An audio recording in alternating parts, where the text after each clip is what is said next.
Punchboard Media, where we all bring something to the table. Pull up a chair at punchboardmedia.com.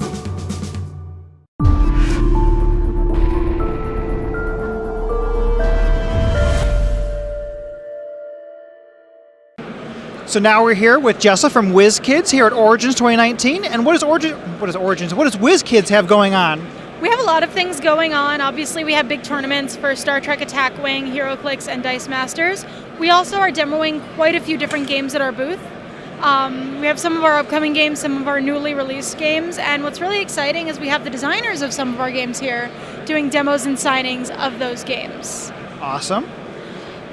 So some of the games that recently released that we do have demos of this weekend are Smash City, which is a game where players are kaiju monsters battling it out for dominance while also destroying a city. You roll giant dice, you try to knock down city buildings and attack your opponents. And everyone loves doing that.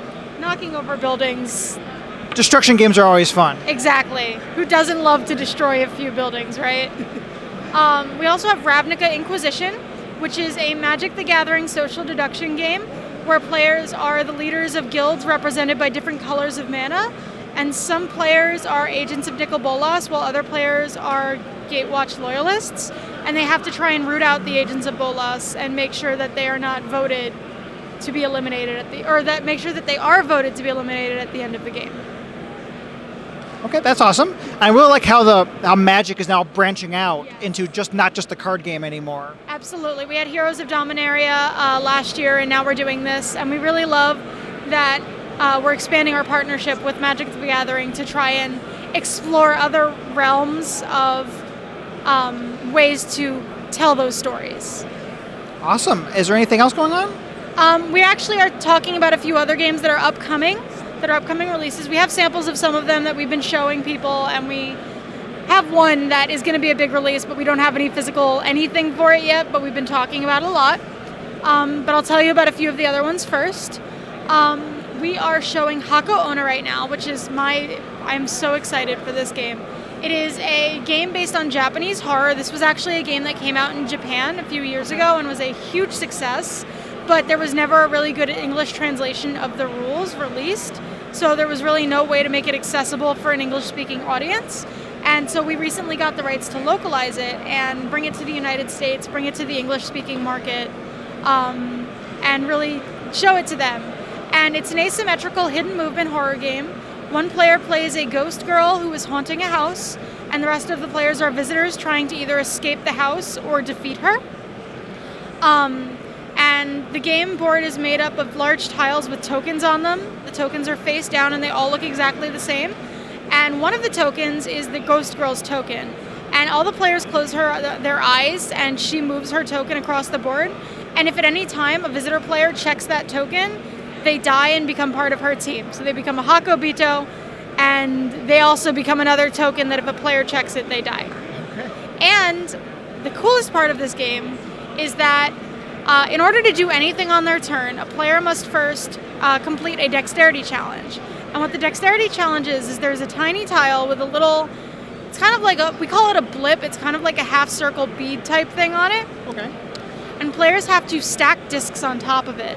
So the first player who's stacking on it will stack one disc. The next player has to stack one on their turn, and so on and so forth. And if at any time that tower falls down, the Hako Onna gets a turn immediately. She also gets a turn after the fifth disc has been stacked, which is actually a very rare occurrence. And also the third stack of the discs always has to be a disc with a blip on it. So that makes it even more challenging. We do have noise cards for players who don't want to play with the noise tokens, which are what the disc stacking element is. It's making noise. So if players aren't as comfortable with the dexterity thing, if they find it too frightening, then they can use the cards. I am not one for good dexterity games, so I appreciate that we included the cards.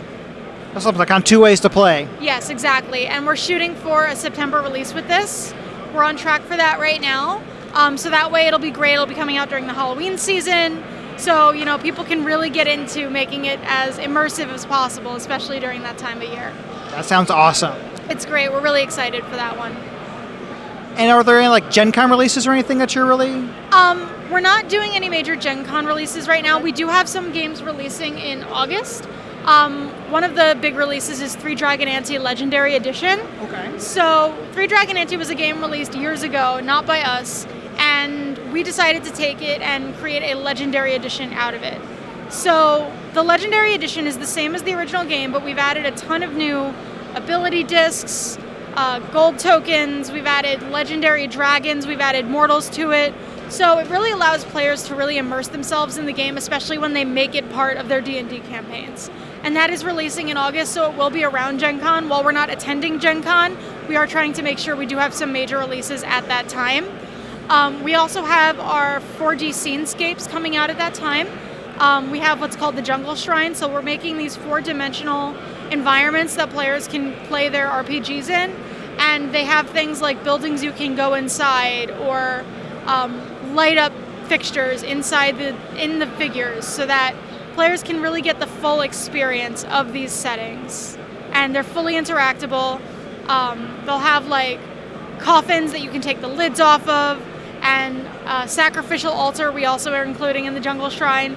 Lots of cool things like that, and they're all designed to fit our miniatures and be scaled with our miniatures, so that way it really helps with the immersion there. That's awesome. So it sounds like WizKids has a lot going on. Yes, and we have one more big release that we're talking about at Essen. It's going to be Flotilla. This is the one I was saying we don't have a sample of right now. The concept of the game is that in the 50s, during the atomic test, all of the land on Earth was wiped out, so the world was completely overrun by water. So humanity is rebuilding itself by living on these flotillas all across the ocean. And in Flotilla, players they start as Sinksiders, and Sinksiders are the players who go off and go on adventures and explore the depths of the ocean to try and collect resources to sell to the people who live on the flotilla and the guilds, so they can ultimately use them to build out the flotilla. Because there are so many of them, the prices for these items is very, very low, and players aren't going to be able to sell them for much of a profit.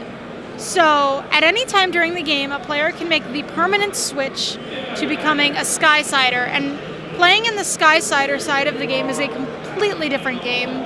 You're still competing with the other players for influence, but you're playing a completely different game mechanically. And the Skysiders are the ones who are trying to build out the flotilla. They're purchasing from the guilds, and they're collecting influence and then building out and improving the flotilla. And both these actions allow players to gain influence, so then they can ultimately, the player who has the most influence wins. And this game is really cool. It's beautiful. It has tons of components. It has custom translucent dice. And we even made custom boat meeples that are able to actually hold the resources on them, so you can move the boats across the tiles with the resources on top of them, instead of having to place them in front of you and just move the meeple back. That's actually pretty cool. We're really excited about it. We think it's going to be a great hit. We think people are going to love it. It's so much fun, and it's really unique and different. So we're very thrilled for Flotilla. We're excited for it to come out. So awesome. So yeah, if you're here at Origins, definitely swing by WizKids and check out some of their events and check out some of the games they're demoing. And if not, definitely look them up and find their games at your local game store. Yeah, we have a fan appreciation event here at Origins at 8 o'clock on Friday, where we're doing giveaways, a trivia contest, and we actually have some giveaways going on all weekend long for a customized copy of King's Struggle that actually has one-of-a-kind hand-drawn art by Weberson Santiago in the lid of the box. So keep an eye on our social media, WizKids Games on Instagram and Twitter, and WizKids on Facebook, and see how you can get one of those really cool copies. Awesome. Well, thanks for talking with us.